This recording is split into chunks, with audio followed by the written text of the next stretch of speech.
उनर computer institute में आपका स्वागत है। आज हम आपको चार्ल्स बैबेज के कंप्यूटर आविष्कार के बारे में बताएंगे। ब्रिटिश गणितज्ञ चार्ल्स बैबेज को अक्सर कंप्यूटर का जनक, फादर ऑफ द कंप्यूटर होने का श्रेय दिया जाता है, क्योंकि वह कंप्यूटर के विचार की कल्पना करने वाले पहले व्यक्ति थे। कंप्यूटर का विचार 1800 के दशक का है, जब चार्ल्स बैबेज ने एक अंतर इंजन, डिफरेंस इंजन, के विचार की कल्पना की थी। एक ऐसा इंजन या उपकरण जिसे खगोलीय और गणितीय डेटा की गणना, calculate astronomical and mathematical data, करने के लिए डिजाइन किया गया था। जब चार्ल्स बैबेज ने पहली बार कंप्यूटर के विचार की कल्पना की, तो उन्होंने इसका वर्णन करने के लिए कंप्यूटर शब्द का इस्तेमाल नहीं किया। इसके बजाय उन्होंने इसे एक डिफरेंस इंजन कहा, क्योंकि इसे संख्याओं के बीच अंतर की गणना करने के लिए डिजाइन किया गया था।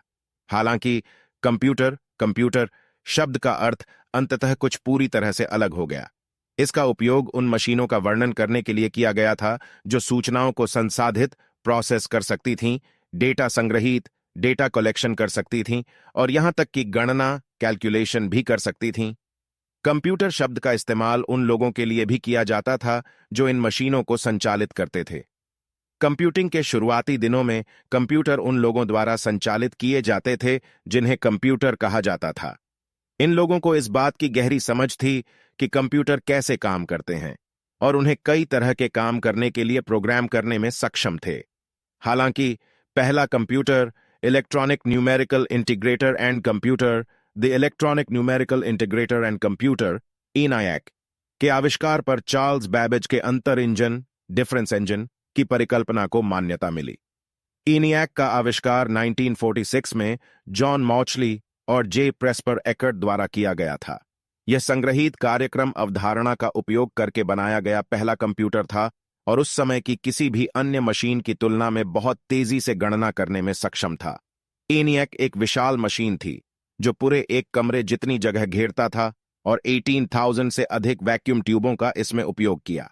बैबेज का डिफरेंस इंजन तो कभी पूरा नहीं हुआ, लेकिन इस मशीन के आइडिया ने अन्य वैज्ञानिकों को एक ऐसी मशीन की कल्पना करने को मजबूर किया जो सूचना को प्रोसेस कर सके।